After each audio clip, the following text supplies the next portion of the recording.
Ragfinery is a textile reuse nonprofit and job training center located in Bellingham, Washington. Our mission is to inspire creative reuse, reduce waste, and promote local job training in our textile economy. Hi everybody, it's once again time for another Ragfinery Upcycled tutorial. This time we're going to be making some super cute, super floppy bunny slippers. Let's take some time to go over the supplies you're going to need. Grab a shrunken wool sweater, a sturdy sewing needle, some strong sewing thread, and a pair of scissors.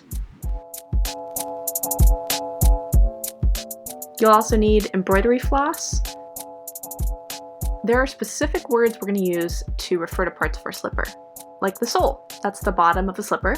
The sides are going to be these strips here, and the toe cap is this part of the slipper right here that kind of hugs your toes. Our first step is to cut out the soles of our slippers. You'll start by cutting off one sleeve of your sweater, just so you have a smaller, more manageable piece of fabric to work with. And next we're going to cut out an oval shape that's a bit larger than our foot.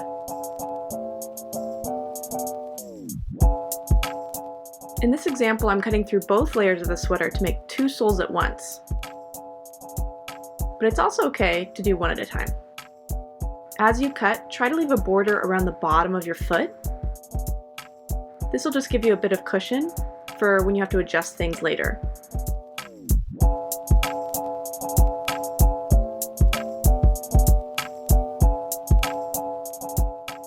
If there's any really jagged edges, you can trim them now to make the whole thing smooth.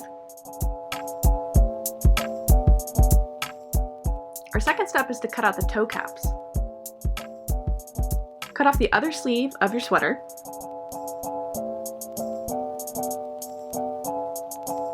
And then cut along the seam so that it opens up and lays flat. With your foot flat on the floor, lay the section of felt on top. And with your fingertips, mold the fabric around the top half of your foot. A crease should form where the fabric meets the floor. You can also use your Sharpie to trace the crease too. This will make it a lot easier to cut out. But it's also fine to just eyeball it.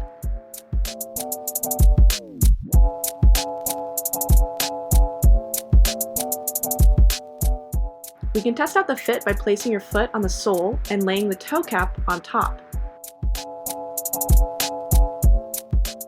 We want these slippers to fit snugly, so trim off any extra sole. Focus on trimming down one sole first and just do a little bit at a time. Then lay it on top of the second, bigger sole and trim that one to match.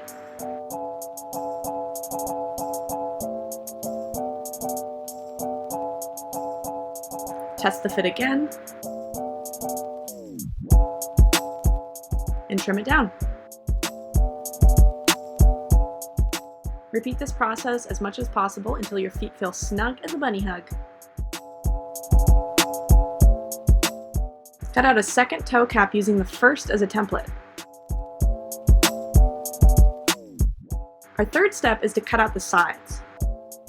We'll cut out two strips that will wrap around this part of the slippers. Like that. You'll cut a long rectangle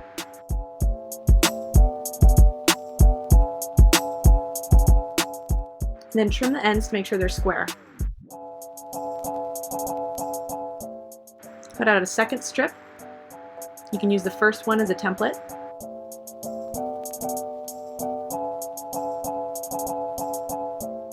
And trim the ends so that they are flat.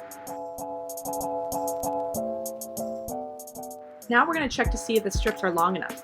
Wrap it around the back of your foot and align it with the base of your toe cap.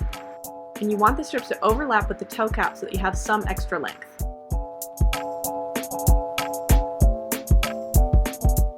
Our fourth step is to stitch the sides to the toe cap.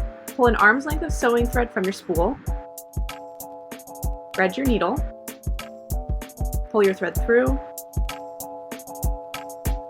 and tie the ends of your thread in a bulky square knot. Trim those ends, and insert your needle at the base of the side. Lay your toe cap on top. Make sure those edges are flush. And we're just going to do a running stitch up the length of that overlapped section to stitch the side to one side of the toe cap. Now we're going to fit the upper to our foot. Place the upper on top of your foot and then wrap the side around the back of your heel to the other side of the toe cap. You want it to fit snugly because it's going to stretch out while you're wearing it, and we don't want our slippers flying off.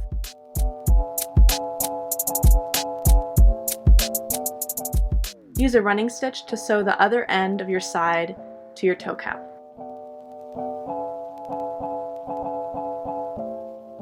Now when you're done, you might have a bit extra, like this. You can just take your scissors and trim that down to about 1/4 inch. And when you're done, it should look something like this. Step 5 is to trim the soles to fit your uppers. Place the upper over your foot and place your foot on top of your sole. See if there's any obvious place that seems too big. I had a lot of extra room around my heel and on the sides of my sole, so I'm just going to trim away that excess material. Again, I'll do a little bit at a time. I'll check the fit again. We want these slippers to fit snugly, so follow the outline of your foot pretty closely. You should have to stretch the uppers a bit to make them reach the top of the sole. Step 6 is to make the ears. With your uppers sized correctly, it's time to add the key ingredient to your bunny slippers: ears. I'm just freehanding this, but basically you're making a long oval shape with one end that's flat. If you make them too big, they're going to be a bit of a tripping hazard, so just bear that in mind. Once you have one sized properly and you've liked the shape and everything, you can see what it's going to look like when it's on your toe cap, and then use another scrap piece of felt for the second one. You can just use your first ear as a template and cut around it to get your second one. Now remember, we need 4 total, so just repeat this process until you've got all 4 ears. Step 7, we're going to sew the ears to the upper. Position the ears where you'd like them. I like to have mine a little bit farther back from my toes so that I'm not tripping on them all the time. Whip stitch the ears in place with your sewing thread.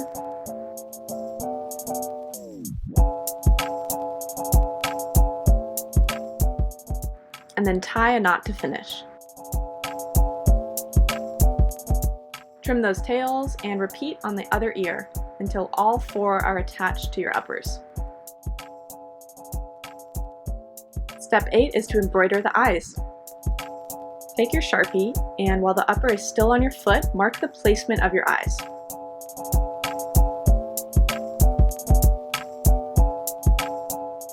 It's time to sew the eyes, so grab your embroidery thread, or if your sewing thread is thick enough, you can use that too, and begin by making a snowflake shape over the dot. Here's a close-up of that pattern. Now we're going to chain stitch around the snowflake shape. I had a really hard time filming this, so I'm just going to switch to a scrap piece so that I can give you a clearer picture of what this looks like. You'll insert your needle tip close to where the thread is currently coming out of, and then up a little bit, and make sure that that needle comes through the middle of the loop.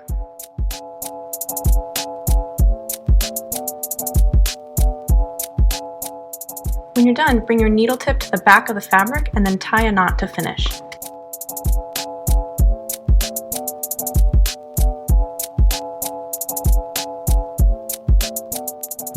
Keep repeating this until both slippers have their eyes. Step 9 is to embroider the nose. Mark the position and the shape of the nose on both toe caps.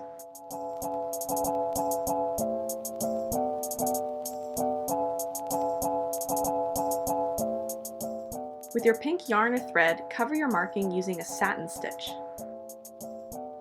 I grabbed a scrap piece of fabric so that I could demonstrate more easily.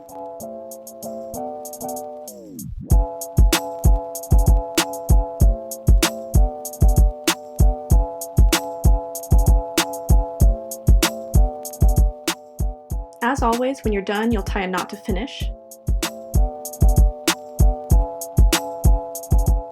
And here's what that cute little nose looks like on my slipper.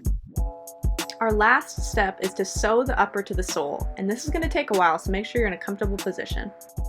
Take another arm's length of sewing thread and fit your upper onto the matching sole. I'm going to start with my right slipper.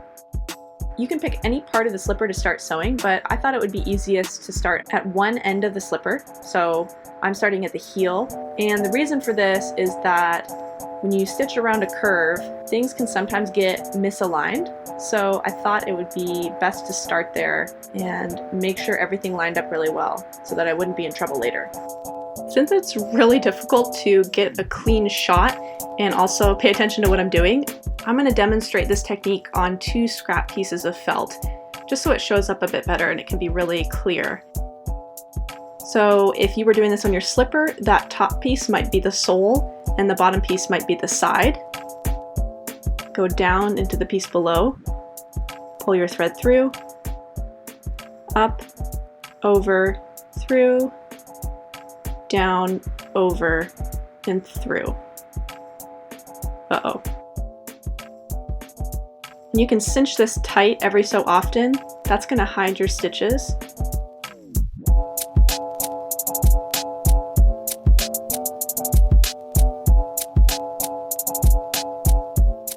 Now when you get to the end, you're going to bring your needle to the back, pull it tight, but not too tight, because then it'll cinch and get all squiggly. And then you'll tie a knot, and your finished stitches might look something like this. Now back to our actual slipper. Make sure you finish off your stitches with a real sturdy knot. All done! Look at those cute little ears! Whee! So you'll just repeat this with the other slipper and then try them on, see how they fit. Mine were super cozy, they fit great, they were really snug, and I could wear them with socks or just my bare feet and they didn't fly off. So I hope you enjoyed this tutorial. This is a great way to use those felted sweaters. It's always really sad when you accidentally put one in the dryer and lose a beloved garment, but you can find new and creative ways to reuse that material. And finally, thank you so much for joining us.